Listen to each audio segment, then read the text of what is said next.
Question says, depression and anxiety. Salam. I'm currently 18 years old. However, I only have a secondary level qualification. I have mental health condition from which I suffer depression.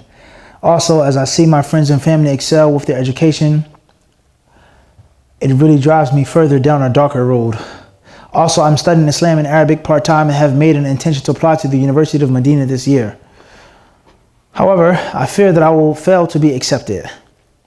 Just like I have been failing for a while, it seems. Any help will be greatly appreciated, and may Allah grant you Jannatul Firdaus. Wa alaikum assalam wa rahmatullahi wa barakatuh. May Allah subhanahu wa ta'ala allow us all into paradise. Allahumma ameen. The first piece of advice that we give you is that the answer to your question is found in the question. The answer to your question and a part of the remedy and the cure of this sickness is found in what you mentioned yourself. And that is the word fear. I fear, I'm afraid. And also you mentioned it drives me down a darker road. It causes things to become worse. So you're dealing with two major issues now. You're dealing with two things, two periods of time. The first is future, and the second is past. Even though past comes before the future, but this is how it is in the answer, in the question. I fear of something that hasn't happened yet. And when I do fear and I have this anxiety problem, this depression, it leads me to something even worse. In other words, something actually takes place. And once something takes place and once it happens, it now becomes the past. So pay close attention now. You have a problem with the future and with the past. These things are from the most horrendous problems that a man can be afflicted with, or a woman can be afflicted with something pertaining to pain and anger and agony and trauma of the past, and of fear in it with regards to the future. Regardless whether the fear is warranted or unwarranted, whether it is actually going to take place, it's likely, it's feasible or not. And this is why Allah Azza wa Jal has negated these two concepts from the people of Jannah. Regardless of the food, the drinks, the clothes, the hurul ain, all of the beauties, the bounties, the blessings of Jannah, Allah Azza wa Jal, He talks about His chosen slaves not to have these two problems mentioned in the question. And pay close attention, we didn't word what these things are called in Arabic or in English. What is the fear of something happening in the future called in English or Arabic? It's known, but we didn't mention it yet for wisdom. What is the pain and the trauma of something that happened that took place in the past? What is it called? We didn't get into that yet. What's important is to understand it and to realize that it is a punishment.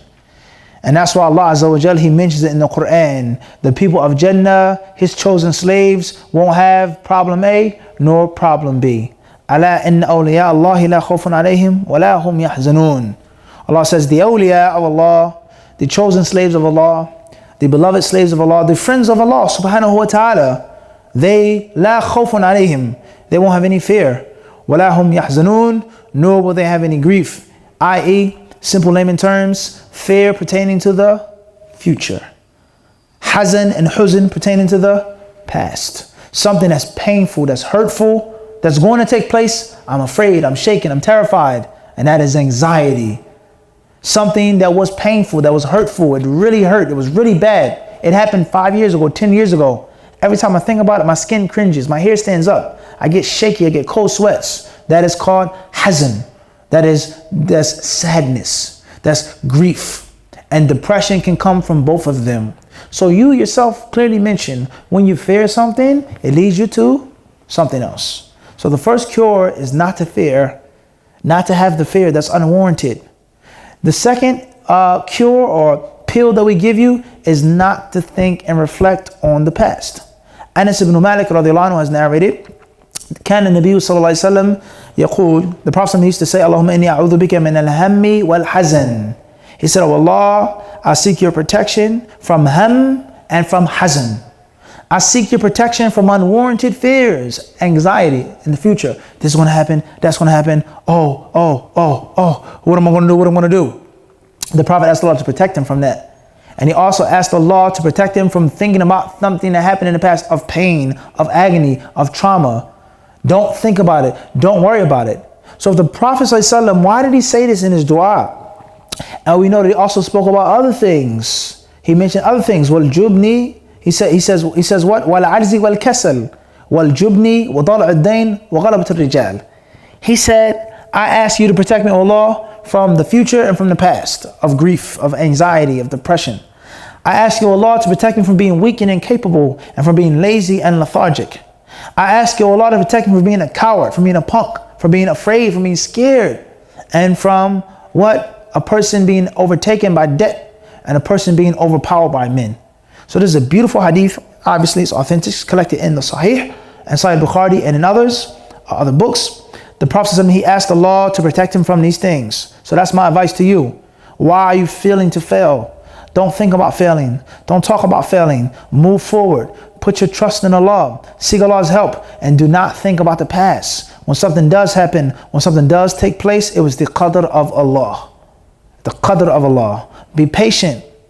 Be tough. Bi-idhnillahi subhanahu wa ta'ala. Don't get stuck on the past. And don't think about the future doubts, fears, because it's only going to make it worse. And if you don't get rid of this problem and remedy yourself, when you seek knowledge, you're going to continue to suffer, unfortunately. You're going to continue to suffer. You're going to look at students that are excelling, that are beyond you. It's going to bring you grief. You're going to think about what you didn't study, what you didn't memorize, how you wasted time, how you wasted the years. That's going to bring you sadness. So you must get rid of these two cancers, because they will kill your soul, they will kill your mind, and it will eventually have a major effect of weakness upon your physical body. So ask Allah for the things that the Prophet ﷺ asked Allah for. He didn't have any sadness and grief and weakness and lethargy, but he asked Allah to protect him, to set an example for us. So that's the advice that I give you, bi-idhnillahi subhanahu wa ta'ala. Most importantly is, don't necessarily look at what other people are doing. Don't worry and focus on other people. Worry about yourself. How I should be, what I should be doing. Is in general, gauge yourself, but you need to focus on what you're doing. And when you're constantly worrying about the next man, the next individual, it's going to cause sadness, anxiety, grief, depression, etc. So avoid these things, bi-idhnillahi subhanahu wa ta'ala. It's the summarized answer. The detailed answer, you have to read the Quran, the story of Yusuf alayhi salam, the story of Ayub alayhi salam, the story of Yunus alayhi salam. Musa and Harun, they were afraid of Fir'aun. Allah says, La takhafa, don't be afraid. Don't worry. I'm with you. I will protect you. I will keep you safe. Do not worry about Fir'aun. So the Quranic stories are a major means of you keeping these two demons and devils away from you. And that is the demon and the devil of anxiety, fear of the future that's unwarranted, and of sadness and grief about something that happened. It's done. It's over. Move on. Be strong. Seek help in Allah subhanahu wa ta'ala. Perhaps bi-idhnillahi ta'ala, in some time, things will get better. It may be difficult in the beginning. It may be troublesome in the beginning.